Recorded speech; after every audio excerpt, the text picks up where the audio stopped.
المصطفى أما بعد فأعوذ بالله من الشيطان الرجيم بسم الله الرحمن الرحيم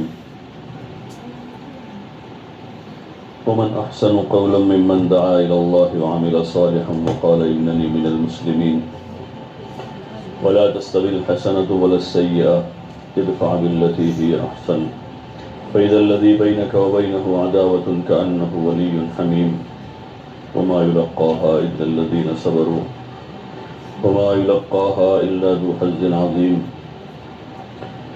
وقال تعالى قل هذه سبيلي أدعو إلى الله على بصيرة أنا ومن اتبعني وسبحان الله وما أنا من المشركين صدق اللہ العظیم. محترم دوستو اور معزز پردہ نشین خواتین،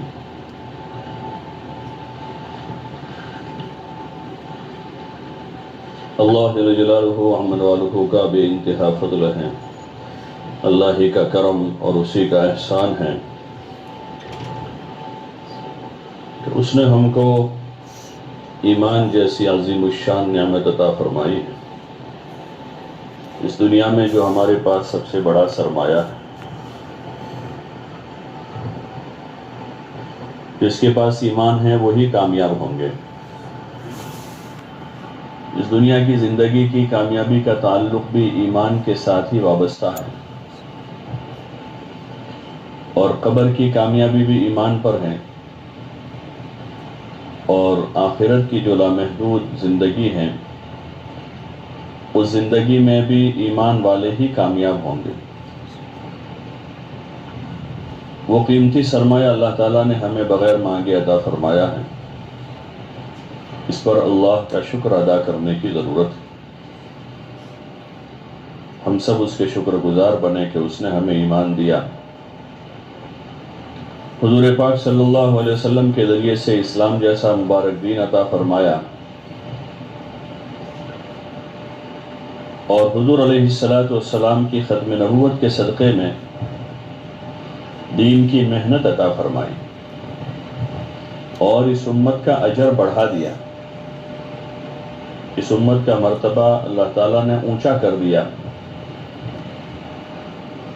اس امت کو اللہ تعالیٰ نے فضیلت بخشی، خیر امت کی. کنتم خیر امت اخرجت للناس تأمرون بالمعروف وتنہون عن المنکر وتؤمنون باللہ، کہ تم بہترین امت ہو، تم کو لوگوں کی نفع رسانی کے لیے نکالا گیا ہے. تم لوگوں کو بھلائیوں کی طرف بلاتے ہو، برائیوں سے روکتے ہو، اور ایک اللہ ہی پر ایمان رکھتے ہو. تو خیر امت کی اس فضیلت میں بھی امر بالمعروف اور نہی عن المنکر جو ہے وہ ایمان کے ساتھ ہیں، اور دیگر جو اعمال صالحہ ہیں وہ بھی ایمان کے ساتھ ہی قابل قبول ہیں. بغیر ایمان کے کوئی نیک عمل بھی قابل قبول نہیں ہو سکتا. تو اس ایمان پر ہم جتنا بھی شکر ادا کریں اور جتنا ہم اس ایمان پر محنت کریں، جتنا اس ایمان پر ہم اپنی جان، مال اور اپنی صلاحیتوں کو لگاوے وہ کم ہے، اس لیے کہ وہ بڑی دولت ہے. دنیا کی ظاہری اور مادی دولتوں کو اور مادی نعمتوں کو لوگوں نے نعمت سمجھا ہے، اور اس کی قیمت دلوں میں ہے. تو اس کی حفاظت کے خاطر اور اس میں اضافے کے خاطر لوگ بڑی مشقت برداشت کرتے ہیں. مال دولت ہیں، زمین جاگیر ہیں، سونا چاندی ہیں، اور دیگر دنیا کی جو مادی منافع ہیں اس کے خاطر لوگ تن توڑ محنت کرتے ہیں، اپنی توانائیاں اس پر لگاتے ہیں، اپنی صلاحیتوں کو کھپاتے ہیں، اپنا قیمتی وقت اس کے پیچھے لگاتے ہیں، اور اس میں اضافے کے طالب ہوتے ہیں کہ اس میں کسی طرح اضافہ ہو، بڑھوتری ہو، مال میں، زمین جاگیر میں، سونا چاندی میں، اور دیگر جو کچھ وسائل ہیں اس پر لوگ اپنی توانائیوں کو لگاتے ہیں، اپنا وقت صرف کرتے ہیں اور کامیابی سمجھتے ہیں کہ یہ چیزیں ہمیں حاصل ہو گئی تو ہم کامیاب ہو جائیں گے۔ حالانکہ ان چیزوں کو حاصل کر لینے کے بعد کامیابی یقینی نہیں ہے کہ ان چیزوں کے راستے سے کوئی کامیاب ہو گیا ہو۔ ہاں، ان چیزوں میں دین ہوگا تو دین کی وجہ سے کامیابی آئے گی۔ خالی جسم جو دھڑ ہے اس میں کوئی نہیں، کچھ نہیں ہے، اس کا کوئی عضو کام کا نہیں ہے۔ جسم کا ایک ایک عضو کام کا اس وقت ہے جب اس میں روح ہو، ورنہ وہ ایک دھڑ ہے، میت ہے۔ ایسے دنیا کی جتنی مادی چیزیں ہیں وہ بغیر ایمان کے وہ اسی طرح کی ہیں، بغیر دین کے اس میں کوئی فائدہ نہیں، بلکہ وہ نقصان کا باعث۔ بے دینی کے ساتھ، بے ایمانی کے ساتھ دنیا کے وسائل اور دنیا کے اسباب جو ہیں وہ انسان کے لیے دنیا میں بھی ہلاکت کا سبب ہیں اور آخرت کی ہمیشہ کی بربادی کا ذریعہ ہے۔ اس لیے ہم اپنی نعمت ایمان پر اللہ پاک کا شکر ادا کریں اور اس نعمت پر خوش ہو جائیں، اس پر ہم ہمیشہ خوش رہیں کہ اللہ کا کرم ہے، اس کا احسان ہے کہ اس نے ایمان دیا ہے، ایمان والا بنایا ہے۔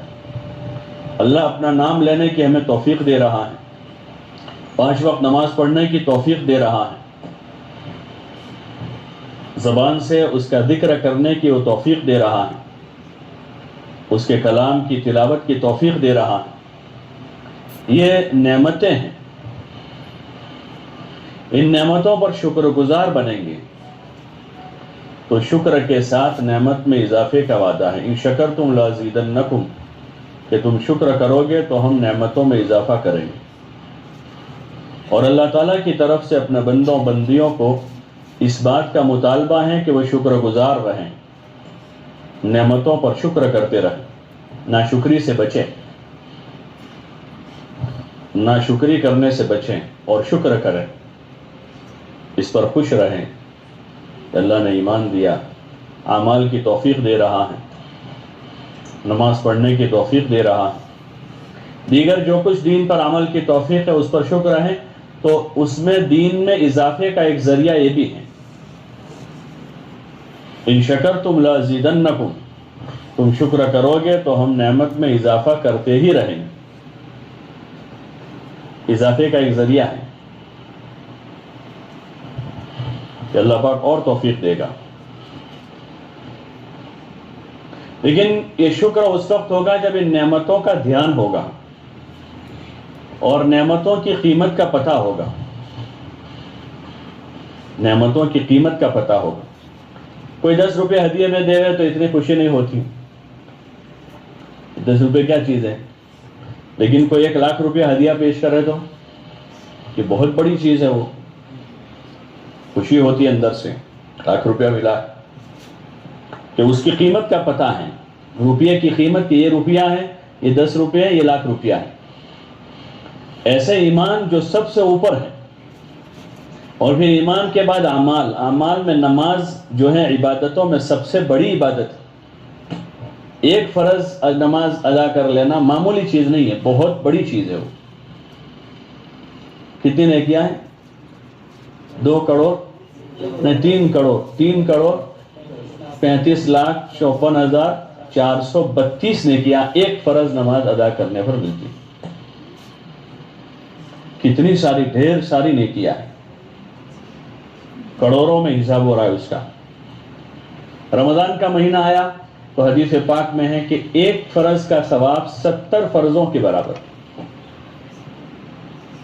ایک فرض کا ثواب 70 فریضوں کے برابر، اور ایک نفل کا ثواب فرض کے ثواب کے برابر ہے، کہ بھاؤ اور زیادہ اوپر چلا گیا۔ تو قدر کرنے والوں نے اس کی قدر کی اور فریضے ادا کیے، نمازیں پڑھی، انہوں نے روزے رکھے اور خوب نفلیں پڑھی، فرض زکاتیں بھی ادا کی اور صدقات اور خیرات کیے اور نیکیوں میں سبقت کر گئے وہ، کہ ان کے سامنے عمل کی قیمت ہے جو اصل چیز، ایمان کی قیمت اور عمل کی قیمت۔ صحابہ اکرام رضوان اللہ تعالی علیہم اجمعین نے ایمان قبول کیا تھا اپنی پسند سے، سامنے کفر تھا، سامنے کفر میں تو جی رہے تھے، کفر تھا، شرک تھا، رسومات اور سماج اور قوم کی وہ طریقے تھے جس پر وہ جی رہے تھے، اور ان طریقوں کی محبت ان کے دلوں میں رچی بسی تھی۔ اسی لیے وہ کہتے تھے کہ ہم تو اسی پر زندگی گزاریں گے جس پر ہم نے اپنے باپ دادا کو پایا ہے، انا وجدنا علیہ آباءنا وَإِنَّا عَلَىٰ آثَارِهِمْ مُقْتَدُونَ، اور ہم تو انہی کا اقتداء کریں گے، انہی کے پیچھے پیچھے چلیں گے۔ وہ ان کے دلوں میں گھر کیا ہوا تھا، لیکن اس کے مقابلے میں حضور علیہ السلام کی بات سن کر آپ کی بات کو انہوں نے سمجھا تھا۔ حیات الصحابہ میں بہت سارے قصے کہ لوگ آئے آپ کے پاس، پوچھا کہ آپ کیا چاہتے ہیں، پھر آپ نے پیش کیا کہ میں چاہتا ہوں کہ ایک اللہ کی عبادت کی جائے، مجھے اللہ نے اس کا حکم دیا ہے، دعوت دی ان کو۔ پھر انہوں نے بات سمجھی، بات کو سمجھا، اور سمجھ کر اس بات کی عظمت ان کے دلوں میں بیٹھے کہ یہ کلمہ بہت بڑا ہے، ایمان بہت بڑی طاقت ہے، تو انہوں نے سمجھ کر ایمان قبول کیا، اور سمجھ کر اپنی زندگی کو اعمال پر انہوں نے قائم کیا، اور اللہ کے غیر کی پرستش سے، اللہ کی غیر کی طرف متوجہ ہونے سے، اللہ کے ساتھ کسی کو شریک کرنے سے انہوں نے توبہ کی۔ اس سے توبہ کی انہوں نے کہ اب اللہ کے غیر کی طرف نہیں جائیں گے، اللہ کے ساتھ کسی کو شریک نہیں کریں گے، ایک اللہ ہی کی عبادت کریں گے، جس کا عہد لیا حضور صلی اللہ علیہ وسلم نے ان سے، اور انہوں نے اس کو قبول کیا، اور حضور صلی اللہ علیہ وسلم کی رسالت کو تسلیم کیا کہ آپ ہمارے نبی ہیں، آپ جو کہیں گے ہم وہ کریں گے، اس کا عہد لیا، اور انہوں نے اپنا عہد پورا کیا، اپنا وعدہ پورا کیا۔ یہ صحابہ صحابیات کی صفت ہے کہ جو حضور صلی اللہ علیہ وسلم کے عہد پر انہوں نے عہد کیے، اللہ کی عبادت کرنے کا اور اللہ کے ساتھ کسی کو شریک نہ کرنے کا، اور حضور صلی اللہ علیہ وسلم کی کامل اتباع کرنے کا، یسر میں عسر میں، تنگی میں بھی فراخی میں بھی، اور اچھا لگے تب بھی اچھا نہ لگے تب بھی، ہر حال میں یہ عہد لیا حضور صلی اللہ علیہ وسلم۔ ایک صحابی کہتے ہیں بایعنا علی ید رسول اللہ صلی اللہ علیہ وسلم علی السمع والطاعہ، کہ ہم نے حضور پاک صلی اللہ علیہ وسلم کے ہاتھ میں ہاتھ دے کر اس بات کا عہد و پیمان کیا کہ ہم آپ کی بات کو سنیں گے اور مانیں گے، اور انہوں نے ایسا ہی کیا، سمعنا واطعنا،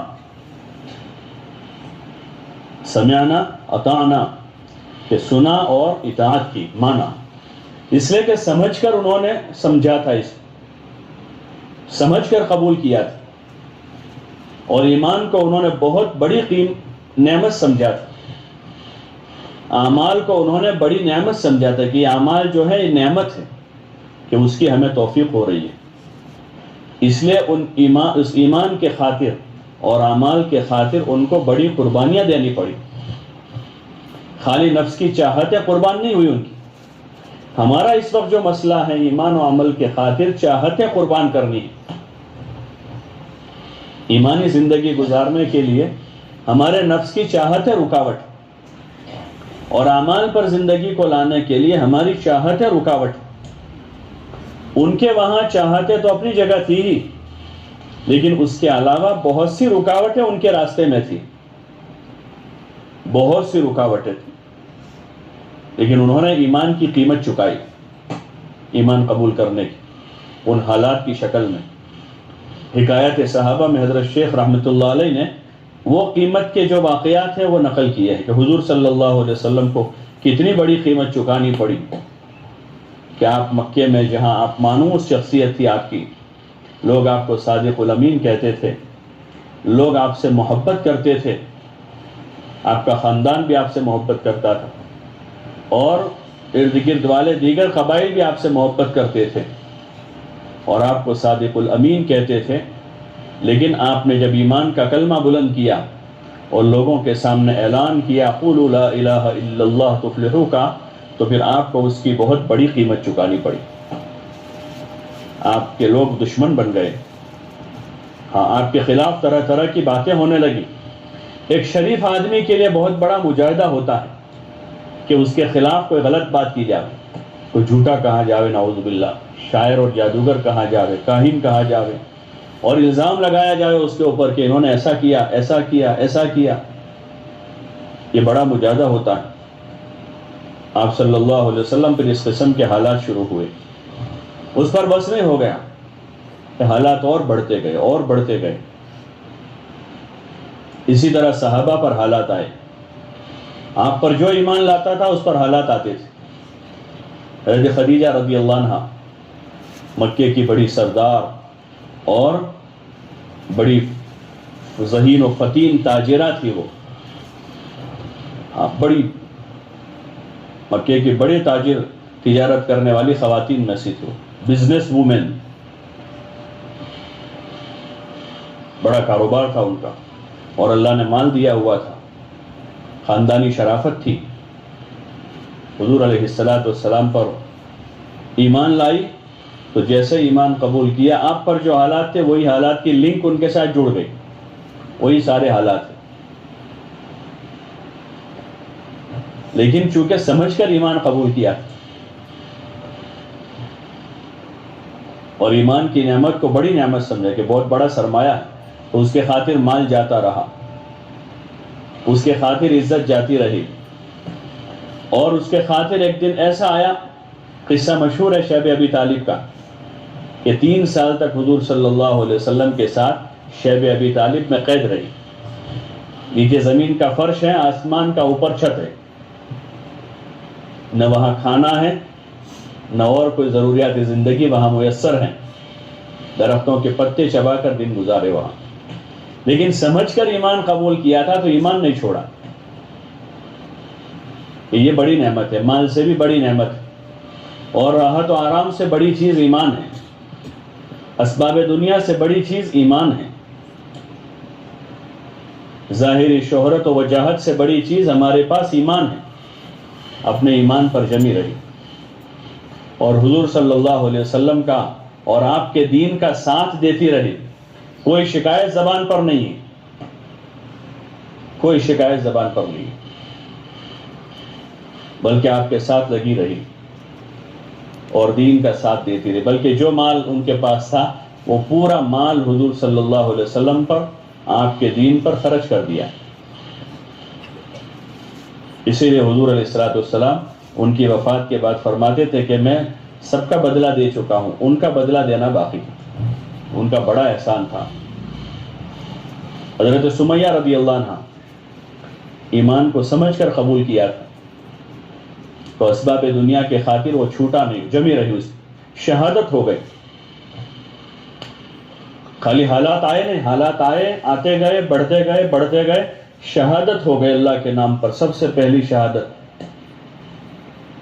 لیکن جمی رہی.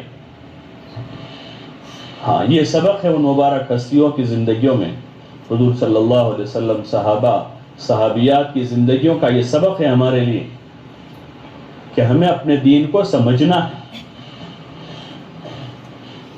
ہم نے جو قبول کیا ہے اسلام، وہ موروثی ہمارے پاس. والدین مسلمان تھے، ان کے ماں باپ مسلمان تھے، تو موروثی دین ہمارے پاس ہے، موروثی ایمان. اس میں حقیقت پیدا کرنے کی ضرورت ہے. تبلیغ کے اس کام کا سب سے بڑا مقصد یہی ہے. اسی لیے یہ محنت مسلمانوں کے درمیان میں ہے، مسلمان مردوں میں، مسلمان عورتوں میں یہ کام ہے کہ رسمی جو ایمان ہے اس میں حقیقت پیدا ہو جائے اور جان پیدا ہو. پھر اس ایمان پر ہر حال میں جمنا آسان ہے، اور پھر اپنے دین اور اعمال دین پر ایسا یقین پیدا ہو جیسا یقین حضور صلی اللہ علیہ وسلم نے سکھایا، سمجھایا، اور صحابہ نے جیسا یقین پیدا کیا کہ اعمال کے ذریعے سے زندگی بنتی ہے. عزت کا دار و مدار اعمال اور تقوی کے ساتھ، برکت کا دار و مدار نماز کے ساتھ، دنیا کی راحت اور آسائش کا دار و مدار اعمال صالحہ کے ساتھ. کہ اعمال اچھے ہوں گے تو اللہ پاک ہماری زندگیوں کو بنائے گا، اور اعمال خراب ہوں گے تو زندگیاں بگڑ جائے گی. زندگیوں کے بننے بگڑنے کا دار و مدار اعمال صالحہ پر ہے. اعمال صالحہ ہیں، اچھے عمل ہیں تو زندگیاں بنتی چلی جائے گی، اور اعمال میں فساد ہے تو باوجود بننے کے اسباب کے زندگیاں بنے گی نہیں. بننے کے اسباب موجود ہیں. ہاں، اس بات کا یقین پیدا کرنا یہ حضور والے علم کا تقاضا ہے کہ اس یقین کے ساتھ ہماری زندگی ہو کہ ہماری زندگی کے بننے کا تعلق اعمال محمد صلی اللہ علیہ وسلم کے ساتھ وابستہ ہے. جو اعمال حضور پاک صلی اللہ علیہ وسلم لے کر آئے ہیں، اگر وہ اعمال ہماری زندگیوں میں ہیں تو زندگیاں بنتی چلی جائے گی. چاہے فقر ہے، زندگی بنتی چلی جائے گی. چاہے ہم اقلیت میں ہیں کسی جگہ پر، زندگیاں بنتی چلی جائے گی. چاہے ہمارے پاس اسباب اور وسائل نہیں ہیں لیکن حضور والے مبارک اعمال ہیں ایمان کے بعد، تو پھر ان ایمان و اعمال کی وجہ سے زندگیاں بنتی چلی جائے گی. جیسے حضور صلی اللہ علیہ وسلم اور صحابہ کا حال تھا کہ مکہ میں نہتے تھے، اقلیت میں تھے، کمزور تھے، ان کے پاس نہ حکومت تھی، نہ کوئی حکومت ان کے ساتھ تھی، بلکہ کمزور ہی کمزور تھے زیادہ تر لوگ. لیکن حضور صلی اللہ علیہ وسلم کی باتوں پر یقین کیا، اللہ پر ایمان لائے، اور آپ نے جو اعمال بتلائے ان اعمال میں اپنی زندگیوں کو یقین کے ساتھ مشغول کیا تو اللہ تعالیٰ نے دن بدن ان کے حالات کو بدل دیا. ہاں، ان کی تنگیوں کو اللہ نے فراخی سے بدل دیا، ان کے خوف کو امن سے بدل دیا، ان کی ذلت کو اللہ نے عزت سے بدل دیا، اور حالات سازگار ہوتے چلے گئے اور زمانے پر وہ چھا گئے.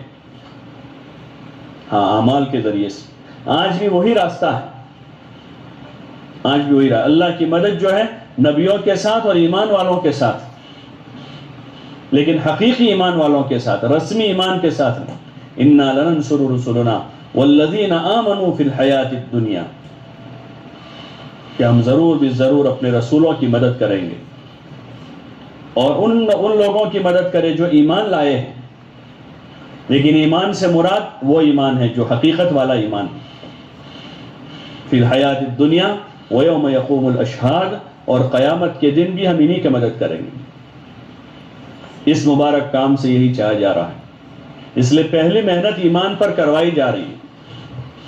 یہ جو تعلیم کے حلقے ہمارے ہیں، چاہے گھر کا حلقہ ہے یا محلے کا حلقہ ہے یا سہ روزہ عشرہ چلے کا خروج ہے، یہ ساری محنتوں میں جو پہلی بنیادی محنت ہے وہ ایمان پر محنت کر کے اپنے ایمان میں کمال پیدا کرنا ہے، ایمان کی حقیقت حاصل کرنا ہے، کہ اس کی حقیقت حاصل کر لیں.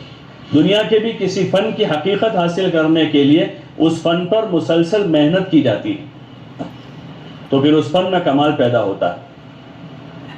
ہاں، کسی کو کپڑے سینا سیکھنا ہے تو اس پر کپڑے سینے کی مشق کی جاتی ہے، اور پھر مسلسل جب اس کو سیتے رہتے ہیں تو درزی کا جو فن ہے کپڑے سینے کا، اس میں مہارت پیدا ہو جاتی ہے کہ وہ بہت اچھے کپڑے سینا سیکھ گئی. کسی کو روٹی بنانا ہے تو روٹی بنانا ایک فن ہے، کسی سے سیکھ کر پھر مسلسل بناتے رہے، اب اس میں مہارت حاصل ہو جاتی ہے.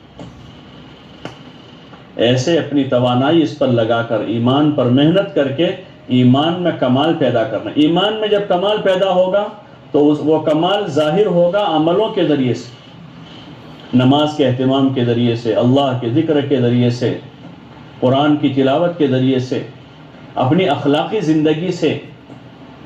اس لیے کہ اعمال صالحہ جو ہیں وہ مختلف قسم کے ہیں، اس میں عبادتیں بھی ہیں لیکن اخلاق بھی جو ہے وہ بھی اچھے عملوں میں سے ہیں. اچھے اخلاق ہیں، اچھی معاشرت ہیں، اچھے معاملات ہیں، ان ساری چیزوں میں کمال پیدا ہو. ہاں، اخلاق میں کمال پیدا کرنا، اپنی معاشرت میں حسن پیدا کرنا. معاشرت کا حسن فیشن نہیں ہے.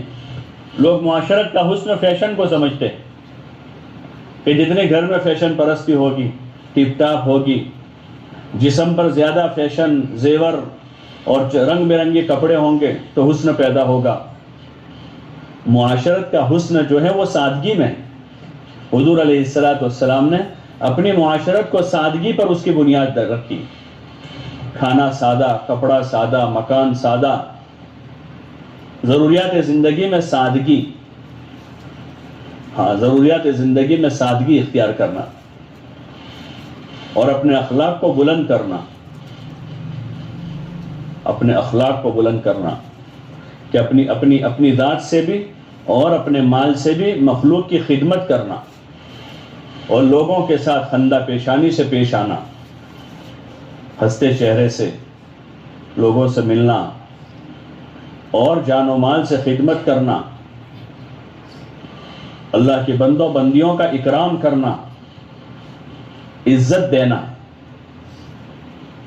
جو دے اس کو بھی دینا، جو نہ دے اس کو بھی دینا، جو تعلق بناوے اس کے ساتھ بھی تعلق بنانا اور جو تعلق توڑ دے اس کے ساتھ بھی تعلق بنانا، شریعت کے دائرے میں رہتے ہوئے۔ تعلقات جو ہیں وہ اس کی حدیں ہوتی ہیں، اس کی حدیں ہیں، اگر وہ اس کے حد میں ہوگا تو کافی مفید ہے اور حد سے تجاوز کرے گا تو پھر اس کے نقصانات ہیں۔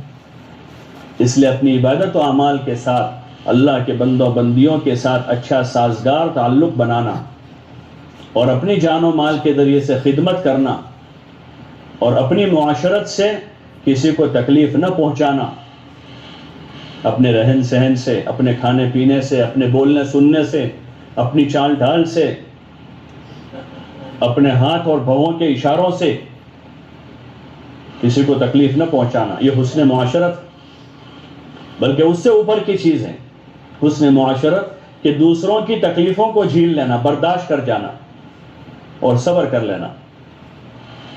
کسی سے کوئی تکلیف پہنچی ہے، اس پر صبر کر گئے، پی گئے، اس تکلیف پر پی گئے، صبر کر گئے، تو صبر کرنے والوں کو اللہ بڑا بدلہ دیتا ہے، بلکہ صبر کرنے والوں کے ساتھ اللہ ہی ہو جاتا ہے۔ ان اللہ مع الصابرین، حضور صلی اللہ علیہ وسلم پر مکہ کی زندگی میں بڑے حالات آئے اور آپ کے ماننے والوں پر حالات آئے، آپ صلی اللہ علیہ وسلم کو حکم دیا کہ آپ صبر کرتے رہیں اور حوالہ دے کر کہا کہ جیسے آپ سے پہلے نبیوں نے صبر کیا، وَاصْبِرْ كَمَا صَبَرَ أُولُو الْعَزْمِ مِنَ الرُّسُلِ، کہ آپ بھی ایسے صبر کا مظاہرہ کیجئے جیسے آپ سے پہلے اولو العزم نبیوں نے صبر کیا ہے۔ لوگوں کی ایذاؤں پر، لوگوں کی تکلیفوں پر انہوں نے صبر کیا، آپ بھی صبر کریں، اس کا بدلہ بڑا ہے اور اس کا پھل میٹھا ہے۔ لیکن سب سے زیادہ کمی اسی کی ہے دنیا میں۔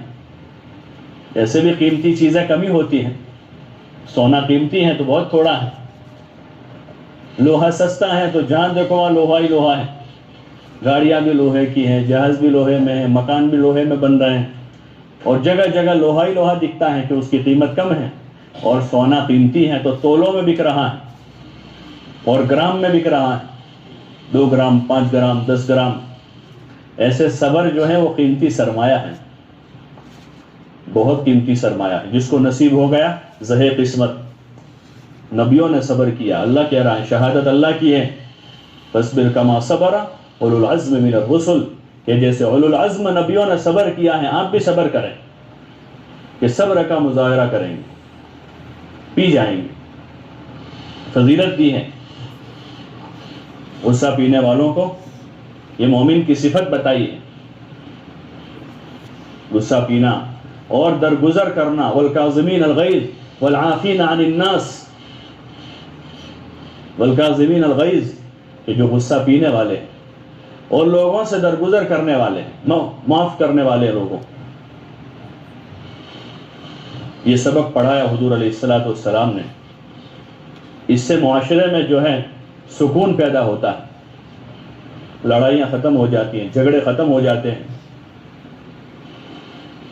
اخلاق کا سبق ہے کہ اپنے اخلاق کو بلندی پر لے جانا، جیسے اس دور میں چیزوں کو بلندی پر لے جانے کا رواج ہے، مکانوں کو اور معیار زندگی کو، کپڑوں کو، کھانے پینے کو، سواریوں کو لوگ اوپر لے جا رہے ہیں، اس کا معیار بلند کر رہے ہیں، کھانے پینے کا، کپڑوں کا، سواریوں کا، مکانوں کا لوگ معیار اونچا کر رہے ہیں اور اس میں عزت سمجھ رہے ہیں۔ ایک تو ضرورت کی وجہ سے، اس میں حرج نہیں ہے کہ ضرورت کی وجہ سے کہ حاجت پوری کر رہے ہیں، اور ادنا سے اعلیٰ میں حاجت پوری کر لیں، کوئی حرج نہیں ہے، کسی کو اللہ پاک نے دیا ہے، دنیا دی، نعمتیں دی ہیں، تو ادنا کے بجائے اعلیٰ میں حاجت پوری کر لیں تو حرج نہیں ہے، اجازت ہے، گنجائش ہے اس کی۔ حضور صلی اللہ علیہ وسلم نے بھی بعض مرتبہ اچھا کپڑا پہن کر اس کے جواز کا راستہ بتا دیا، لیکن ہمیشہ اس کو پسند نہیں کیا، ہمیشہ پسند نہیں کیا۔ کبھی کبھار اچھا کھانا بھی آپ نے کھایا، لیکن ہمیشہ اس کی عادت نہیں بنائی کہ روزانہ وہی چاہیے، بلکہ عام آپ کا کھانا سادہ تھا، آپ کا کھانا سادہ تھا، تکلف نہیں تھا اس کو۔ کبھی اچھا کپڑا پہنا لیکن عادت اس کی نہیں بنائی۔ بعض مواقع وہ بھی حدیثوں میں آتے ہیں کہ صرف آپ کے جسم مبارک پر ایک ہی چادر ہے۔ آپ کا فقر جو تھا وہ غیر اختیاری نہیں تھا، آپ کا اختیاری تھا۔ آپ کے پاس بہت مال آیا، حضرت عائشہ رضی اللہ عنہ کے پاس بہت مال آیا، لیکن انہوں نے اختیاری فقر اختیار کیا تھا کہ اپنے پاس رکھا نہیں۔ امی جان حضرت عائشہ رضی اللہ عنہ کے پاس بہت مال آیا۔ بعض مشہور قصے ہیں، فضائل میں بھی ایک قصہ حضرت شیخ نے نقل کیا ہے، 80,000 درہم والا۔ حضرت امیر معاویہ نے ان کو 80,000 درہم بھیجے، لیکن انہوں نے اپنا معیار زندگی سادہ رکھا تھا، زندگی میں سادگی ہے۔ حضور علیہ السلام کی وفات کے وقت ان کی عمر بہت زیادہ نہیں تھی، لیکن حضور علیہ السلام سے انہوں نے سادگی کا سبق سیکھا تھا اور آخرت کی فکر پیدا کی تھی، عبادت کا ذوق سیکھا تھا حضور سے، تو اپنی زندگی عبادت میں گزاری۔ اور حضور علیہ السلام سے جو علم سیکھا تھا اس علم کی خدمت کی، وہ علم پہنچایا دوسروں کو، وہ علم سکھایا دوسروں کو، حضرت عائشہ رضی اللہ عنہ۔ اور خواہشات پر زیادہ توجہ نہیں دی، کھانے پینے میں معیار پیدا کرنا، اس کو بلند لے جانا، بلکہ کھانا پینا سادہ رکھا، اپنی زندگی کو سادہ رکھا، اور لوگوں کے ساتھ حسن سلوک کیا، غریبوں، یتیموں، مسکینوں، بیواؤں کے ساتھ حسن سلوک کرتی رہی۔ تو یہ مبارک زندگی ہے جو اس تبلیغ کے کام سے چاہی جا رہی ہے۔ ایمان کے بعد اعمال، اور اعمال میں عبادتوں کے بعد پھر اپنے اخلاق اور اپنی معاشرت پر محنت کر کے اس میں ہمیں حضور علیہ السلام، صحابہ، صحابیات، ازواج مطہرات اور بنات طیبات کی نقل اتارنا ہے۔ اپنی نسل کو بھی ہمیں اس رخ پر لے جانا ہے، ہاں، اس لیے کہ خواہشات کے راستے کی کوئی حد نہیں ہے، کوئی حد اس کی نہیں ہے، اور چاہتیں بادشاہوں کی بھی پوری نہیں ہوئی ہیں، وہ اپنے ارمان لے کر مر گئے، چاہتیں ادھوری رہ گئی ان کی بھی، پہننے اوڑھنے کی، کھانے پینے کی، وہ اپنے ارمان لے کر دنیا سے چلے گئے۔ اور ضرورتیں فقیروں کی نہیں اٹکتی اس زمین پر کہ ان کی شادیاں ریلوے کے پلیٹ فارم پر ہو جاتی ہیں، وہیں رخصتیاں ہو جاتی ہیں، وہیں ان کی ولادتیں ہو جاتی ہیں، کہ ضرورت ہے، تو ضرورتیں فقیروں کی خدا اٹکنے نہیں دیتا ہے۔ لیکن اگر زندگی خواہشات کے راستے پر چڑھ گئی ہے تو پھر یہ خواہشات کا راہی کبھی سکھی نہیں ہوگا، اس کو کبھی چین کے دن دیکھنے کو نہیں ملے گی، اس لیے کہ چاہتیں روزانہ نئی نئی پیدا ہوتی رہے گی، وہ کبھی پوری نہیں ہوتی۔ دنیا چاہت پوری کرنے کی جگہ نہیں، اس لیے حضور علیہ السلام نے اپنے اہل و عیال کے لیے درمیانہ پن اختیار کیا، اور سادہ زندگی آپ نے خود بھی پسند فرمائی، اور اپنے گھر والوں کو اس کی تاکید کیا، آپ نے اس کی تاکید کی کہ وہ سادہ زندگی گزاریں، سادگی پر اپنا معیار رکھیں تاکہ سکھی رہے اور شکر گزاری باقی رہے۔ جب زندگی چاہتوں پر چڑھتی ہے تو پھر شکر نکل جاتا ہے، اور جب شکر نکل گیا تو نعمتیں چھن جاتی ہیں، اور نعمتوں میں جو حقیقی نعمتیں ہیں وہ تو دنیا میں امن و سلامتی ہیں، برکت ہیں، زندگی میں سکون ہے، عافیت ہے، راحت ہے، عزت ہے، یہ حقیقی نعمتیں ہیں۔ مال و دولت، زمین جاگیر، یہ مادی نعمتیں ہیں، تو مادی نعمتیں تو واضح مرتبہ باقی رہتی ہیں، لیکن حقیقی نعمتیں چھن جاتی ہیں کہ مال باقی ہے، سکون چلا گیا، زمین جاگیر باقی ہے، عزت چلی گئی۔ حقیقی نعمتیں جو ایک انسان کو انسان ہونے کی حیثیت سے ملنی چاہیے وہ چھن جاتی ہے، اور بعض مرتبہ اللہ پاک مادی نعمتیں بھی چھین لیتا ہے ناشکری کی وجہ سے. اس لیے زندگیاں ہماری جتنی سادہ ہوگی، سنت کے قریب ہوگی، سادگی میں بھی ہمیں سنت کا اتباع کرنا ہے. اپنی مرضی کی سادگی نہیں اختیار کرنی کہ اپنی مرضی کی سادگی اختیار کر لی ہے، کپڑے میلے کچلے ہیں، مکان بھی گندا پڑا ہوا ہے اور کوئی پرواہ نہیں ہے زندگی کی، نہ اپنی، نہ بچوں کی، نہ گھر کی، نہ شوہر کی، نہ خاندان کی. ہاں، اس میں سنت کا اتباع ہے کہ حضور صلی اللہ علیہ وسلم کی سادگی کیسی سادگی تھی، اور شریعت نے کن چیزوں کو کرنے کا حکم دیا ہے، کتنا کرنے کا حکم دیا ہے، اس کی حدیں بتائی. اس لیے اپنی مرضی والی سادگی نہیں، بلکہ حضور صلی اللہ علیہ وسلم کے طریقے والی سادگی اختیار کرنی ہے. آپ کے طریقے میں سادگی ہے، حیا ہے، پاکی اور طہارت ہیں، یہ چیزیں ہیں. اس محنت سے یہ چاہا جا رہا ہے کہ ہر مسلمان خاتون اپنے گھر میں تعلیم کا حلقہ قائم کر کے حضور صلی اللہ علیہ وسلم، حضرات صحابہ کرام رضوان اللہ تعالی علیہم اجمعین اور ازواج مطہرات و بنات طیبات اور صحابیات کی مبارک زندگیوں کو پڑھتے رہیں، سنتے رہیں، تاکہ ہمارے جذبات وہ بن جائیں اپنے ایمان میں، عمل میں، اخلاق میں، معاشرت میں اور زندگی کے تمام پہلوؤں پر، تاکہ زندگی صحیح رخ پر پڑے. یہ حضور والے علم سے آئے گا کہ جب حضور والا مبارک علم ہوگا تو زندگی اس رخ پر پڑے گی. حضور صلی اللہ علیہ وسلم والا علم عبادات کا بھی اور معاشرت کا بھی، اخلاق کا بھی اور ایمانیات کا بھی، تاکہ ادھر ادھر نہ ہو جائے. ہاں، یہ علم ضروری ہے، ہر گھر کی ضرورت ہے، ہر بچے کی ضرورت ہے، ہر مرد و عورت کی ضرورت ہے. حضور علیہ السلام نے علم کو عام کیا تھا، سب کو دیا. ہاں، عام کیا علم کو، اور سب کو حضور صلی اللہ علیہ وسلم نے علم دیا. اس علم کی روشنی میں پھر زندگیاں، ان کی جہالت جو ہے، ان کی جہالت ختم ہو گئی اور آپس کی لڑائیاں، جھگڑے سب ختم ہو گئے. مکہ میں بھی وہی حالات تھے اور مدینہ میں بھی لوگ آپس میں لڑے بھیڑے ہوئے تھے، تعلقات نہیں تھے، حقوق کی ادائیگی نہیں تھی.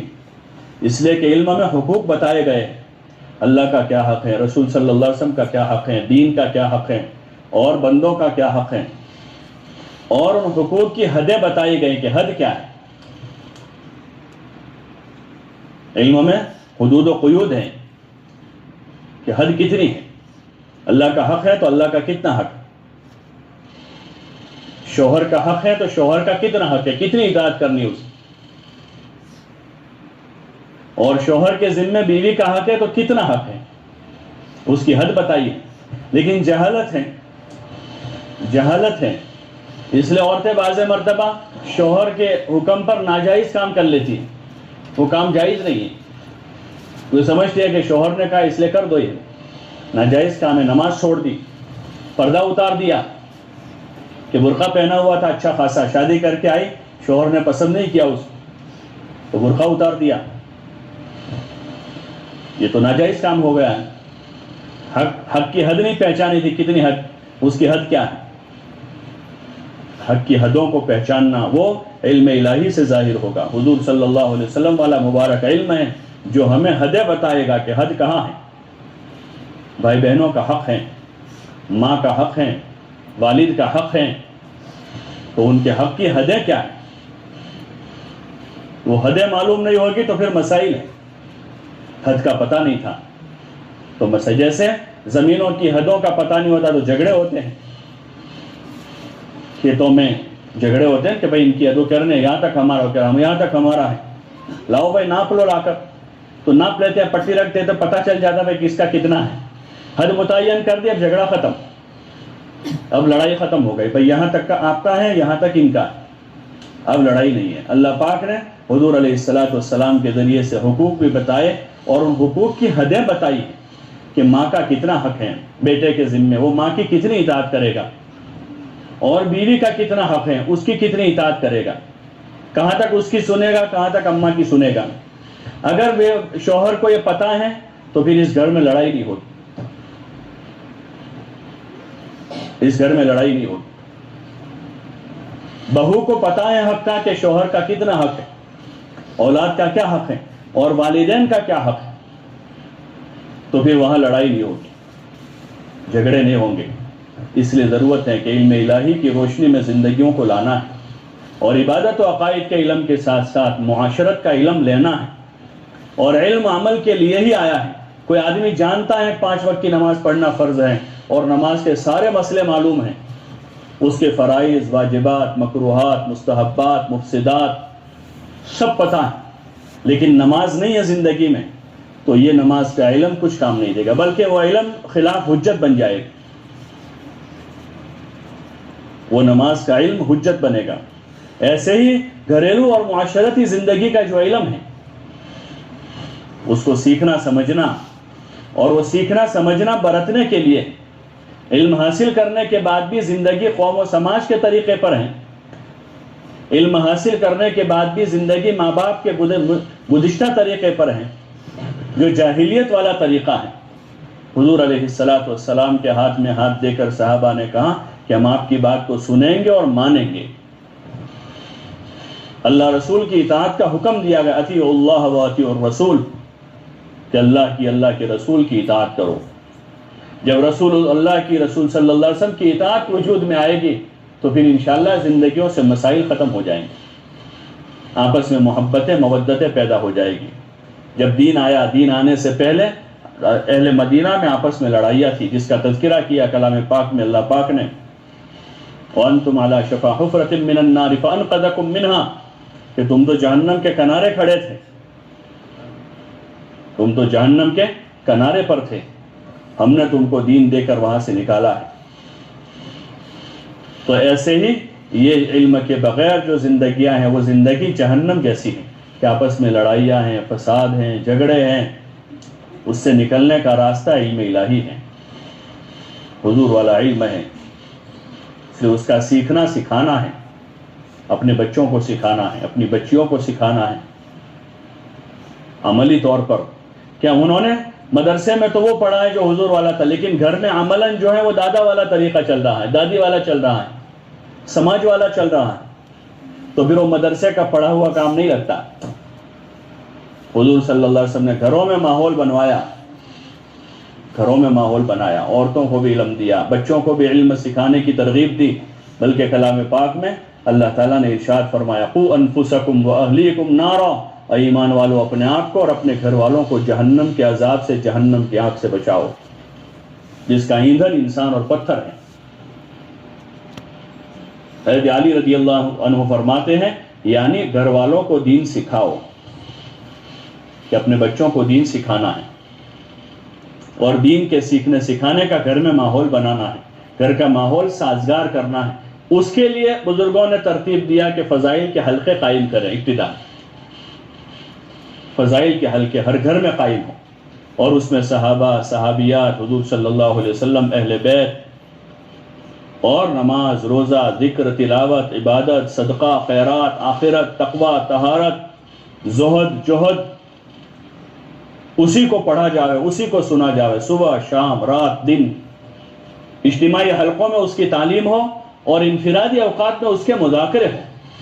کبھی نماز کا مذاکرہ ہو رہا ہے، کبھی روزے کا ہو رہا ہے، کبھی صدقہ خیرات پر بچوں کو ترغیب دی جا رہی ہے، کبھی حسن اخلاق پر بچوں کو ترغیب دی جا رہی ہے، اور ان کو ایسے اچھے اچھے واقعات سنائے جا رہے ہیں بچوں کو، اپنے بچوں کو اچھے اچھے عبادت کے واقعات۔ پہلے زمانے میں یہی تھا کہ گھر کی بڑی عورتیں جو ہوتی تھی، گھر میں دادی ہیں، نانی ہیں، بڑی عمر کی جو عورتیں، وہ شام کو رات کو بچوں کو کھانے کے بعد روزانہ لے کر بیٹھ جاتی تھی، اور ان کو بزرگوں کے، نیک لوگوں کے واقعات سناتی تھی۔ حضرت مولانا علی میاں صاحب رحمۃ اللہ علیہ ایک بڑے بزرگ گزرے ہیں، انہوں نے کتاب لکھی سیرت سید احمد شہید رحمۃ اللہ علیہ، اور وہ کتاب مولانا الیاس صاحب کو بھیجی ہدیے میں کہ میں نے کتاب لکھی۔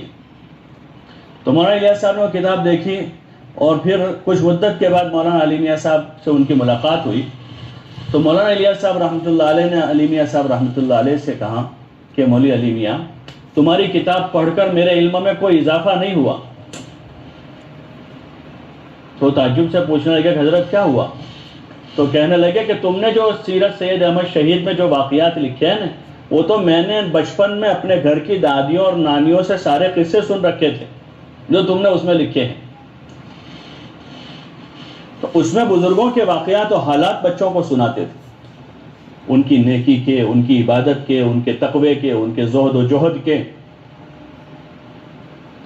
ان کی قربانیوں کے. سید احمد شہید بڑے بزرگ تھے جنہوں نے بڑی قربانیاں دی، ان کی قربانیوں کے قصے تھے. اسی کو سامنے رکھ کر مولانا الیاس صاحب نے حکایت صحابہ مرتب کروائی حضرت شیخ سے کہ حضور صلی اللہ علیہ وسلم کی عبادت کے، آپ کے مجاہدوں کے، آپ کی دعوت کے، اور صحابہ کی عبادت، ان کے مجاہدے، ان کا زہد جہد کے قصے اس میں. تعلیم برائے تعلیم نہیں ہے، یعنی 2 صفحے 4 صفحے پڑھ لیے کھڑے ہو گئے، بلکہ رغبت پیدا کر کے اپنے بچوں بچیوں میں ان کو لے کر بیٹھنا ایک سازگار ماحول میں، تاکہ وہ ان واقعات کو جذب کریں، اپنے اندر لیں. ہاں یہ ضروری ہے. اور اگر گھر میں غیبتیں ہی ہو رہی ہیں، کبھی پھوپھی کی غیبت ہو رہی ہے، کبھی دادی کی ہو رہی ہے، کبھی خالہ کی ہو رہی ہے، کبھی بڑی بہن کی ہو رہی ہے، کبھی بھابھی کی ہو رہی ہے، تو بچے وہی سن رہے ہیں. ہاں اس لیے دیکھتے ہیں نوجوان جو یعنی پروان چڑھتے ہوئے جوان بچے ہوتے ہیں، بچیاں ہوتی ہیں، تو عموماً جس گھر میں جو فضا ہوتی ہیں ان کی ذہنیت وہی تیار ہوتی. ہاں وہی ذہنیت ان کی تیار ہوتی کہ ان کے اندر وہی ذہنیت ہے عداوت کا، اور ان کے اندر لڑائی کا جذبہ ہے، انتقام کا جذبہ ہے، غیبت کی عادت ہے ان کو. حالانکہ تو بڑی بڑی بیماریاں ہیں، معمولی چیز نہیں. غیبت تو کینسر سے بدتر ہے.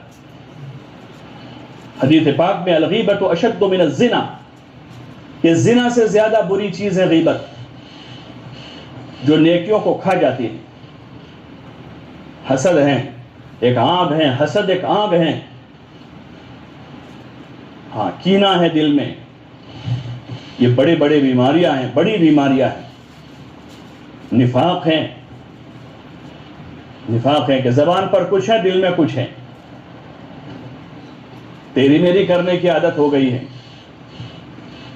یہاں کی بات یہاں اور وہاں کی یہاں لگانے کی عادت ہو گئی. یہ بڑی بڑی بیماریاں ہیں. نماز روزہ صدقہ خیرات سب ایک طرف رہ جائے گا، اور یہ بڑے بڑے گناہوں کے پاداش میں جو ہے ایسے بندوں بندیوں کو پکڑ کر جہنم میں ڈال دیا جائے گا. اور دنیا میں بھی ان گناہوں کی نحوست یہ ہوگی، جیسے کبیرہ گناہوں کی نحوستیں ہیں مختلف، تو ان نحوستوں کی وجہ سے زندگیوں سے برکتیں، رحمتیں، امن اور چین ختم ہو جاتا ہے. اس لیے گھر کے ماحول کی فضا کو سازگار کرنا ہے. گھر اللہ کے فضل سے صاف ستھرے ہو گئے. پہلے گندے میلے رہتے تھے، چھوٹے چھوٹے کمرے تھے. ہاں ظاہری انتظام نہیں تھا، تو نظم و نسق کے اعتبار سے اور سہولتوں کے اعتبار سے اللہ نے فضل فرما دیا. اب ہم اپنے حالات، اپنے حال پر رحم کریں. اپنے گھروں کو ان چیزوں سے پاک کرنا ہے، اور اپنے بچوں کو ایک سازگار زندگی دینی ہے. ورنہ ہم سوچیں کہ ہم ان بچوں کو کیا دے رہے ہیں، ہم اپنی قیمتی اولاد کو ہم کیا دے رہے ہیں. ان گناہوں سے اپنے گھروں کو پاک کرنا ہے. گھر کے ماحول میں حیا ہو، شرم ہو، مریادائیں ہوں، چھوٹے بڑوں کی تمیز ہو. ہاں باپ کی عزت کرنا بچوں کو ماں سکھاتی ہے، اور ماں کی عزت بچوں کو باپ سکھاتا ہے. بچوں کے سامنے وہ ماں کو عزت دیتا ہے، تو بچے سمجھتے ہیں کہ ماں قابل عزت ہے. اور باپ کی پیٹھ کے پیچھے ماں اگر اس کی غیبت نہیں کر رہی ہے، تو اپنے آپ ان بچوں کے دل میں ان کے باپ کی محبت بیٹھے گی. اور ماں شکایتیں ہی کر رہی ہر وقت بچوں کے سامنے کہ تمہارے ابا نے یہ نہیں کیا، یہ نہیں لائے، وہ نہیں منگوایا، یہ نہیں کیا ہے، میرے اوپر ایسا کیا، وہ کیا. اب یہ بچوں کے دل اندر سے بھرے جا رہے ہیں، ان کے جذبات کچھ اور پروان چڑھ رہے ہیں. اس گھر کے ماحول میں کیسے سکون ہوگا؟ اسلامی تعلیم میں حدود ہیں، حقوق و حدود کا علم ہے. حضرت حکیم الامت رحمۃ اللہ علیہ کے بہشت زیور میں بہت سارے ابواب ہیں معاشرتی زندگی کے بھی. ہاں یہ علم ہمارا ضروری علم ہے. فضائل کے حلقے رغبت پیدا کرنے کے لیے کہ شوق پیدا کریں،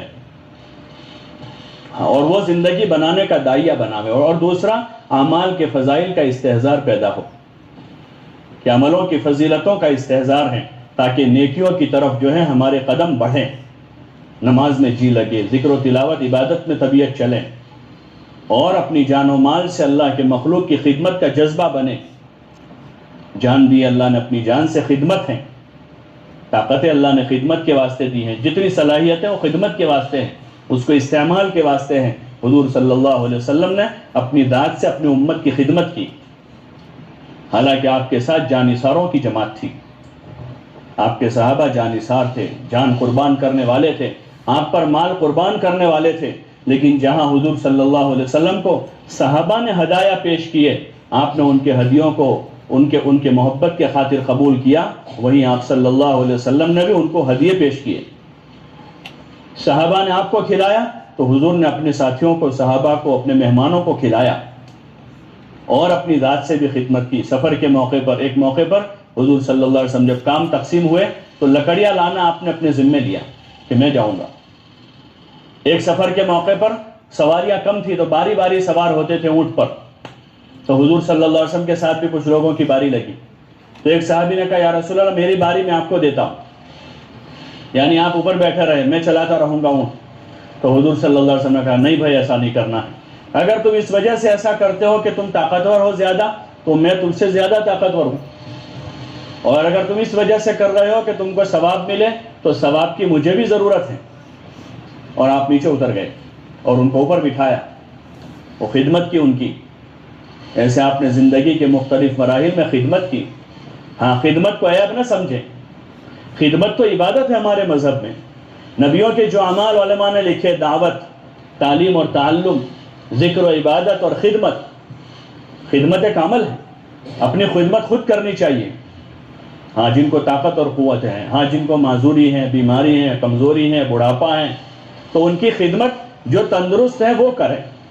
ہمارے زمانے میں خدمت اجرت پر ہو گئی، خدمتیں اجرت پر ہو گئی، جو اسلامی معاشرے کا حصہ ہیں کہ بیماروں اور کمزوروں کی خدمت کرنا اور اس کے ذریعے سے اجر حاصل کرنا، اس کے ذریعے سے ثواب لینا، اور اپنے آپ کو ثواب کا محتاج سمجھنا کہ ہم ثواب کے محتاج ہیں. اسی لیے حضور پاک صلی اللہ علیہ وسلم نے خدمتوں پر فضائل بیان کیے ہیں. خدمت کرنے پر، ہاں، خدمت کرنے پر فضائل بیان کیے.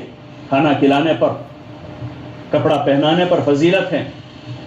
کسی بیمار کی تیمارداری پر فضیلت ہے کہ 70,000 فرشتے اس کے لیے مغفرت کی دعا کرتے ہیں. اور اس فاحشہ عورت کا قصہ بخاری شریف میں حضور پاک صلی اللہ علیہ وسلم کی حدیث نقل فرمائی کہ وہ عورت جس کی زندگی گناہوں سے بھری ہوئی تھی، لیکن ایک پیاسے کتے کو دیکھا کہ اس کو پانی کی ضرورت ہے، اس کتے کو پانی پلا دیا. اتنی خدمت کی کہ کنویں سے نکال کر اس کو پانی پلا دیا. حضور علیہ السلام نے فرمایا کہ اللہ پاک نے اس کے اس عمل پر اس کی بخشش کر. تو خدمت تو ایک عمل ہے، اپنی خدمت خود کرنی چاہیے. اپنے بچوں کی خدمت کریں، اپنے گھر والوں کی، اور جتنے اللہ توفیق دے طاقت اور قوت ہیں، اپنی قوت، اپنی صلاحیت کو خدمت میں. عبادت ہے، عبادت کے بعد خدمت. عبادت اور خدمت بڑی چیز ہے. حضرت مولانا احمد علی لاہوری رحمۃ اللہ علیہ بہت بڑے بزرگ گزرے ہیں. ان سے کسی نے پوچھا، وہ مفسر قرآن تھے، کہ آپ بہت مختصر وقت میں پورے قرآن کا خلاصہ بتاؤ.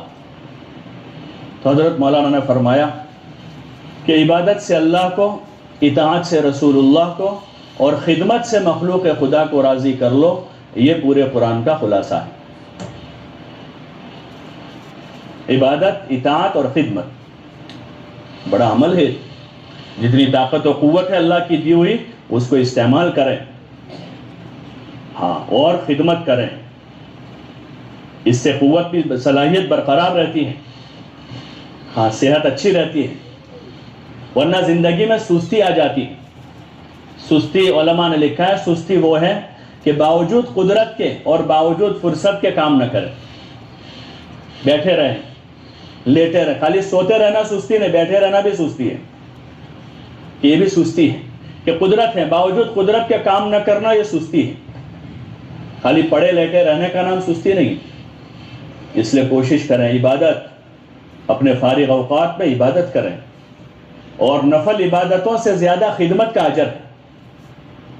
نفل عبادت سے بھی زیادہ اجر ہے خدمت کرنے کا. کسی بیمار کی تیمارداری کر دی، ان کی کوئی ذاتی خدمت کی ضرورت تھی، والدہ ہیں، والد ہیں، بھائی ہیں، بہن ہیں، نانا ہیں، دادا ہیں، دادی ہیں، ساس ہیں، خسر ہیں، عموماً ہوتا ہے. اس وقت قوا اتنے مضبوط نہیں ہوتے اس زمانے میں، اکثر عمر ہوتے ہوئے بیماریاں سیماریاں ہو جاتی ہیں، کمزوری آ جاتی ہیں. تو جن کو اللہ نے طاقت قوت دی ہے ان کے ذمے ہے کہ خدمت کے ذریعے سے بھی اللہ کو راضی کر لے. خدمت سے مخلوق بھی راضی رہیں گی، مخلوق بھی راضی ہوگی. اس لیے اپنے اوقات کو ان چیزوں میں لگانے کی خود مشق کرنی ہے، دعوت میں، عبادت میں اور خدمت میں. اور اپنے بچوں بچیوں کو بھی اس کا عادی بنانا ہے. ہمارے گھر جو ہیں وہ عملی تربیت گاہیں ہیں. مولانا الیاس صاحب رحمۃ اللہ علیہ فرماتے تھے کہ میرا جی چاہتا ہے کہ ہر مسلمان کا گھر مدرسہ بن جاوے اور ہر ماں استاد بن جاوے، کہ ماں اپنے بچوں کی یہ تربیت کرے، ان کو عبادت بھی سکھاویں اور ان کو دعوت بھی سکھاویں اور ان کو خدمت بھی سکھاویں، ان کو تمیز اور ادب بھی سکھاویں. ہاں، اصل اس کا تعلق اندر کے جذبات سے ہے، اور جذبات بنیں گے فضائل سے. فضائل کا سننا سنانا ہو زیادہ سے زیادہ خوب، موقع بموقع ہر وقت فضیلت. ایک تو اجتماعی تعلیم میں فضیلت ہے پڑھی سنی، لیکن اب بچوں کو خدمت کا موقع ہے تو اس وقت اس کی فضیلت سناوے. بیٹا یہ کام تم کرو گے تو اس پر اللہ یہ دینے والا ہے. ذکر کے وقت ذکر کے فضائل سناوے. شام کو بیٹا اس وقت اللہ کا ذکر کرنے پر یہ فضیلت ہے. اور خرچ کرتے وقت اس کے فضائل سناوے تاکہ استحضار پیدا ہو اور محاسبہ پیدا ہو.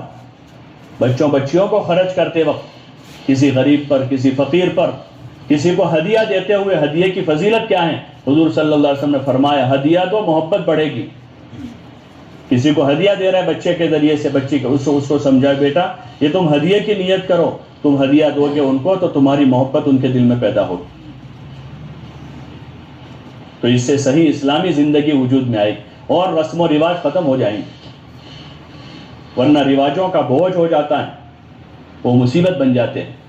اس دعوت کے مبارک کام کے ذریعے سے چاہا جا رہا کہ عبادت کی حقیقت، ایمان کی حقیقت، اعمال و اخلاق کی حقیقت، حسن معاشرت کی حقیقت وجود میں آ جاوے اور ہر ایک کو میسر ہو جاوے اور اس کے ہم داعی بنے. صبح شام رات دن ہر وقت ہم اس کی دعوت دیں. سب سے بڑی دعوت ہمارا عمل ہے، سب سے بڑی دعوت ہمارا عمل، ہماری نمازوں کی پابندی اور پردے کی پابندی. ہاں، معاشرت میں ہماری سادگی، ہمارا ذکر و تلاوت کا اہتمام، ہماری خدمت اور اخلاق، یہ عملی دعوت ہے ہماری، یہ عملی دعوت ہے. اپنے بچوں پر، اپنے بھائی بہنوں پر یہ عملی دعوت ہے. اور پھر اس کے بعد ہماری قولی اور لسانی دعوت بھی ہوگی کہ ہم اپنی زبان سے بھی ایک دوسروں کو خیر کی بات کہیں گے، سمجھائیں گے. یہ جو صفات کا مذاکرہ کرنے کو کہتے ہیں اس لیے ہے کہ وہ صفتوں پر محنت کرتے کرتے وہ صفتیں اپنی زندگی میں بھی آ جاویں، صفتیں اپنی زندگی میں بھی آ جاویں اور ان صفات کی ہم دوسروں کو دعوت دیں. روزانہ اپنے گھر کے ماحول میں اپنے بچوں کو دعوت دیں. کبھی بچوں کے ذریعے سے کہلوا کر ان سے دعوت دلواویں اور اپنے ہفتہ واری تعلیم میں مشورے سے جن کے ذمہ طے ہو کر آ جاوے وہ بہنیں ہمت کر کے صفات کی دعوت دیں. اپنے اندر لانے کی نیت سے دینا ہے. اپنی حاجت پوری کرنے کے لیے لوگ اپنی حاجتوں کو بولتے ہیں. پانی کے پیاس لگی ہے تو لوگ بولتے ہیں پانی دو، کہ حاجت پوری کرنی ہے، پینا ہے.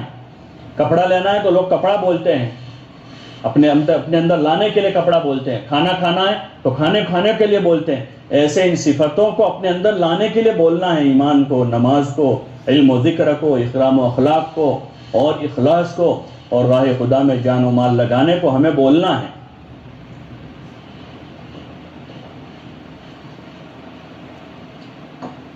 بولتے بولتے اللہ پاک ہمیں اس کی حقیقت نصیب فرما دے.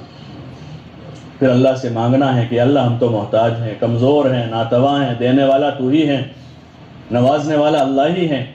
اس کی نوازش کے دہانے کسی پر کھل جاوے تو نواز دیتا ہے. اس لیے اپنی ساری محنت کے بعد پھر اللہ سے کہنا ہوگا، اس سے مانگنا ہوگا، اس کے سامنے رونا گڑ گڑانا ہوگا کہ وہ ہمیں ان چیزوں کی حقیقت نصیب فرما دے. کیونکہ وہ اندر کی طلب دیکھتا ہے. استغنا کے ساتھ دین نہیں ملا کرتا کہ استغنا ہے، اندر طلب نہیں ہے. ہاں، دن بدن ہماری طلب بڑھتی جا رہی. جب طلب بڑھے گی تو پابندی ہوگی تعلیم میں، گھر کی تعلیم میں بھی، محلے کی تعلیم میں بھی. ہاں کہ طلب بڑی ہے دین سیکھنے سے، دین پر چلنے کی طلب بڑی ہے تو محنت میں اضافہ ہو جائے گا. ہاں تعلیم کے علاوہ روزانہ اپنے گھر محنت کریں گے، اور جب زوائی زندگیوں سے نکلیں گے اور رسم و رواج زندگیوں سے نکل جائیں گے تو پھر ہمارے پاس بہت سارا وقت بچے گا دین سیکھنے سکھانے کے لیے۔ اللہ کا فضل ہے کہ ہماری بہت سی کام کرنے والی خواتین بھی، اور ایک ماحول بنا ہے تو بہت سی وہ خواتین جو دعوت کے اعمال میں نہیں ہے لیکن ان میں دین سیکھنے کی اب طلب تھوڑی پیدا ہوئی ہے، قرآن صحیح کر رہے ہیں اور دینی مسائل معلوم کر رہی ہیں، بچیوں کو پڑھنے کی طرف متوجہ کر رہی ہے۔ یہ محنت کا اثر ہے، جب محنت ہوتی ہے تو اس کے اثرات ظاہر ہوتے ہیں، یہ اس کا اثر ہے۔ لیکن اب یہ ابتدائی مراحل سے ہم گزر رہے ہیں، ابھی انتہا نہیں ہوئی ہے، اس لیے کہ اصل علم تو عمل کا نام ہے کہ یہ چیزیں ہماری عملی زندگی میں آ جاویں۔ یہ جو علم لے رہے ہیں نماز روزوں کا اور زکوٰۃ حج کا اور معاملات و معاشرت کا، وہ ہماری عملی زندگیوں میں آ کر وہ ہمارے گھروں میں ہماری زندگیوں میں دکھنے لگے، صبر دکھنے لگے، ہمارا شکر دکھنے لگے، ہمارا تقویٰ دکھنے لگے، ہمارا پردہ دکھنے لگے کہ ہاں یہ پردہ ہے، کہ محلے میں کوئی جوان بچیاں نظر نہیں آ رہی ہیں، کہ محلے میں پردے کا ماحول ہے، یہ مسلمانوں کا محلہ ہے، کہ کوئی عورت گھر کے باہر نظر نہیں آ رہی ہے۔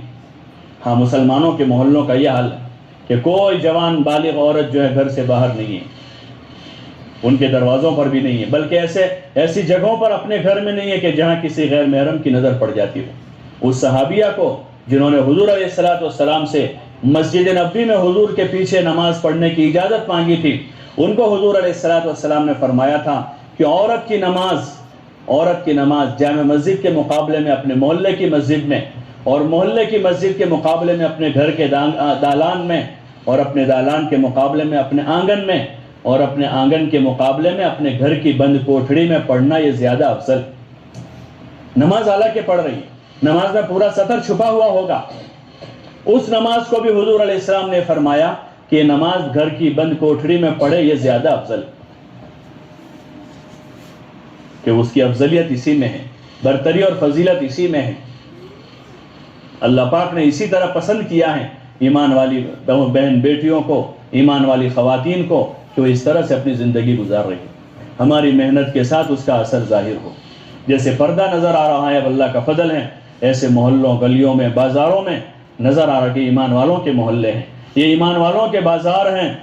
حضرت علی رضی اللہ عنہ فرماتے تھے کہ ہمارے بازار بھی جو ہے ہماری مسجدوں جیسے تھے، وہاں کوئی گناہ نہیں تھا، بلکہ وہاں ذکر و فکر، عبادت و دعوت تھی وہاں پر، تو ہمارے بازار جو ہیں وہ حیائی سے پاک ہو جائیں گے، تو اثر دکھے گا محنت کا، کہ دیکھو اثر، یہ محنت کا اثر گھر سے نکل کر گلی میں آیا اور گلی سے نکل کر بازاروں تک پہنچا، یہ ایسی محنت ہوئی ہے کہ بازاروں میں بھی بے حیائی نہیں ہے، وہاں بھی کوئی عورت بے پردہ نہیں ہے، اگر کسی اپنی شدید ضرورت سے پہنچی ہے تو کسی محرم کے ساتھ ہے اور پردے کے ساتھ ہے، وہ بے پردہ ہو کر نہیں ہے۔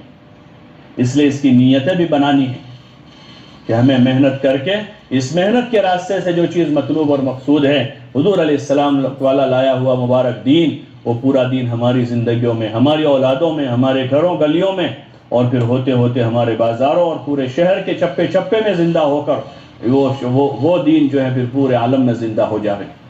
اس کے لیے مقام پر تو اپنی گھر کی تعلیم اور محلے کی تعلیم کا نظام ہے، اور پورے عالم میں اس کو وجود دینے کے لیے، ایک ماحول بنانے کے لیے اپنی طرف سے ایک تدبیر ہے، ایک ہیلہ ہے کہ اپنے محرم کے ساتھ، شوہر کے ساتھ 3 دن لگاویں، 3 بار 3 دن لگائیں، عشرہ لگائیں، چلہ لگاویں، اور اس فکر کو لے کر ہم دنیا میں جاویں، شریعت کے حدود کے دائرے میں رہ کر، دعوت کے کام کے اصولوں کے دائرے میں رہ کر، پوری اطاعت اور فرما برداری کے ساتھ، گھومنے پھرنے کے لیے نہیں، گھومنے کی نیت سے نہیں، سیر و تفریح کی نیت سے نہیں۔ ہاں یہ دنیا ہے، سیر و تفریح کی جگہ نہیں ہے، گھومنے پھرنے کی جگہ نہیں ہے، خواہشات پوری کرنے کی جگہ نہیں ہے۔ اللہ نے خواہشات پوری کرنے کے لیے جنت بنائی ہے، سیر و تفریح کے لیے جنت ہے۔ دنیا تو ضرورت حاجت کے خاطر ہے اور محنت کے خاطر ہے، کہ پھر محنت کے خاطر جیسے صحابہ صحابیات مدینہ منورہ سے پھر مدینہ کے قرب و جوار میں گئے، اور پھر دنیا کے ملکوں میں گئے وہ، اور دنیا کے ملکوں میں جا کر انہوں نے دین کو اپنا اوڑھنا بچھونا بنایا، ایسا اوڑھنا بچھونا بنایا کہ دنیا کے جن خطوں میں گئے وہ وہاں کے دین بدل گیا، وہاں کی تہذیب بدل گئی، وہاں کا معاشرہ بدل گیا، اور وہاں مدینہ جیسا ماحول کوفہ اور بصرہ میں، اور پھر ہوتے ہوتے شام و دمشق اور دنیا کے خطوں میں، افریقہ اور یورپ تک دین کی وہ فضائیں قائم ہوئی کہ صحابہ صحابیات اس کو وہاں پر لے کر پہنچے۔ اس مبارک محنت سے یہی چاہا جا رہا ہے کہ ہمارے اس زمانے میں بھی ہم اپنی ذات سے مشق کرتے ہوئے، اپنے دین پر چلنے کی مشق کرتے ہوئے، دین سیکھتے ہوئے، پھر اپنے قرب و جوار میں 3 دن کی جماعتیں لے کر دیہاتوں میں جائیں گے، اور وہاں کی عورتوں پر محنت کریں گے، مرد مردوں پر محنت کریں گے، عورتیں عورتوں پر محنت کریں گی، عشرے کی جماعتیں لے کر اپنے صوبے کے اضلاع میں جائیں گے، 40 دن کی جماعتیں بنا کر پھر ملک کے مختلف ضلعوں میں وہاں جا کر وہاں کے ایمان والے بھائیوں بہنوں کی ہم فکر کریں گے، اور پھر بیرون کی 2 ماہ کی جماعتیں بنا کر دنیا کے ملکوں میں جا کر ہم ایک فکر کو قائم کریں گے، جو فکر لے کر حضور علیہ السلام آئے، جس فکر پر صحابہ نے زندگی گزاری، اور جس فکر پر ہر زمانے میں اللہ کے نیک بندوں نے اپنی جان مال کو لگایا ہے۔ جان مال لگانے کے لیے یہ ہمارے پاس راستہ ہے، اپنے اپنے بچوں کے حقوق ادا کرتے ہوئے ہمارے پاس یہ مصرف ہیں کہ ہماری جان و مال جو ہیں اللہ کے کلمے کی بلندی پر لگ جاوے، اور حضور علیہ السلام والے لائے ہوئے مبارک دین پر لگ جاوے، اس کے احیاء پر لگ جاوے کہ پوری دنیا میں اللہ کا حضور علیہ السلام کا لایا ہوا مبارک دین جو ہے وہ زندہ ہو جاوے۔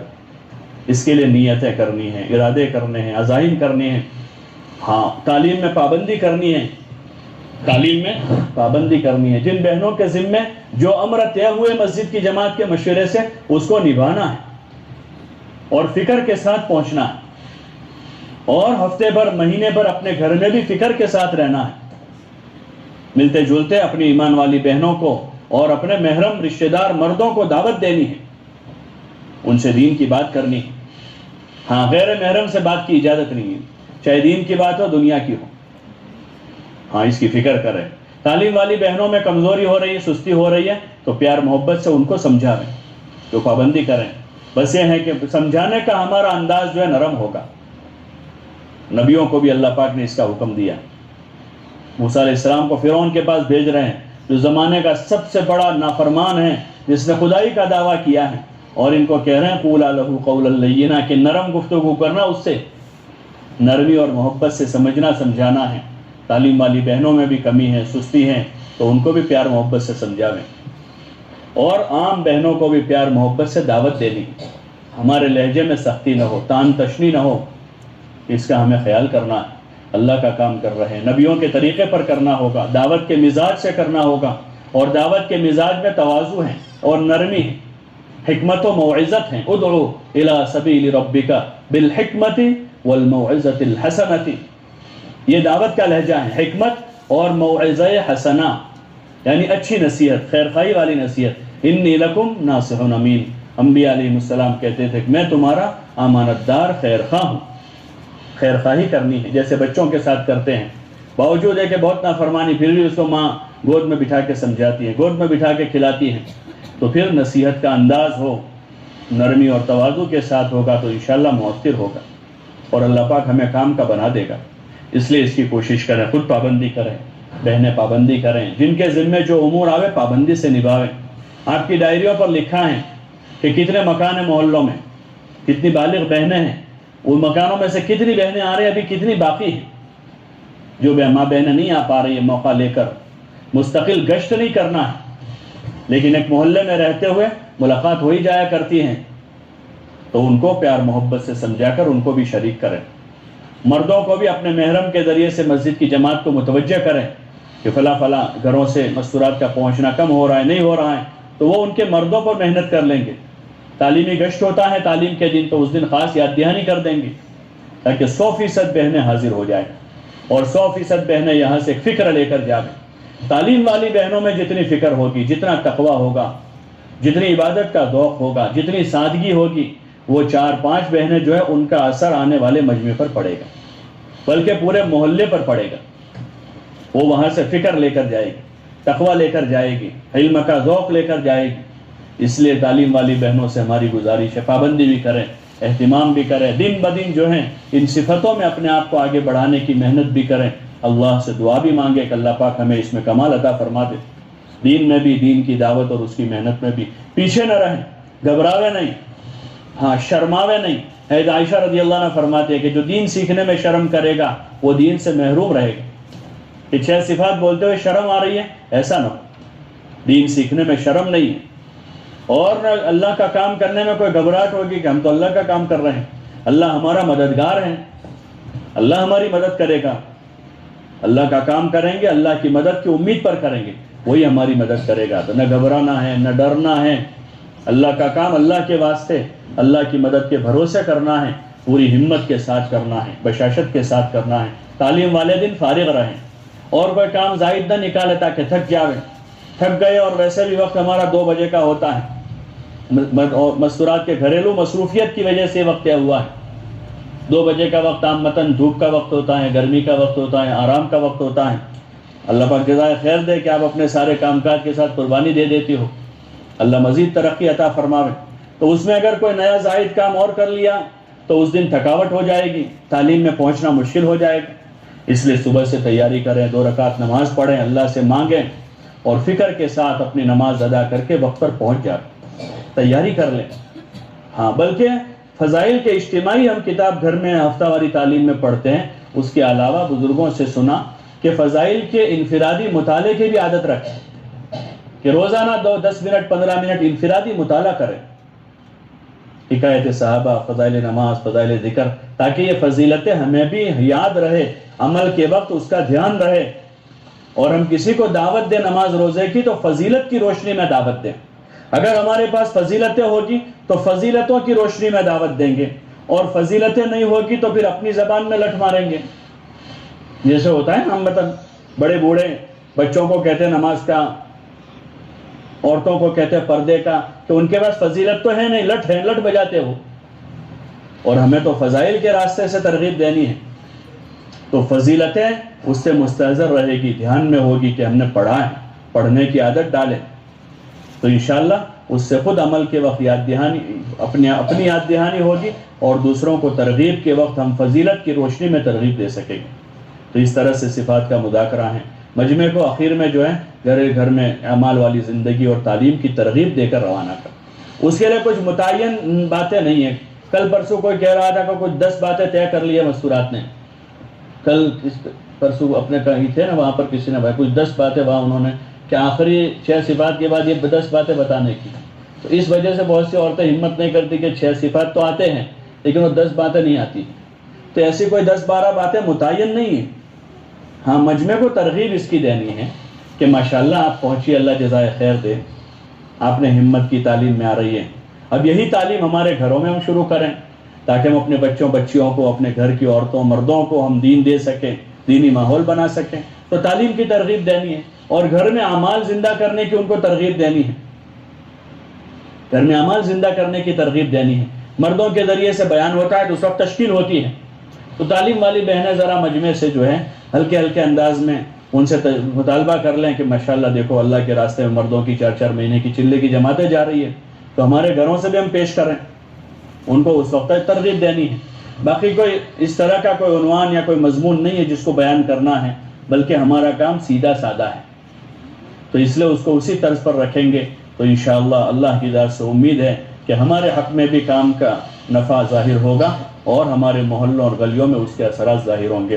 اب آپ بہنوں سے گزارش ہے کہ تھوڑی دیر آپس میں حلقے لگا کر تشکیل کر لیں، دن کے 3 دن ایک بار لگے، دوبارہ لگاوے، دوبارہ لگے، سہوارہ لگاوے، دن کے 3 دن لگے ہیں 3 مرتبہ، تو عشرے کی تشکیل کریں اور چلے کے لیے تیاری کریں، اپنے نام دیں۔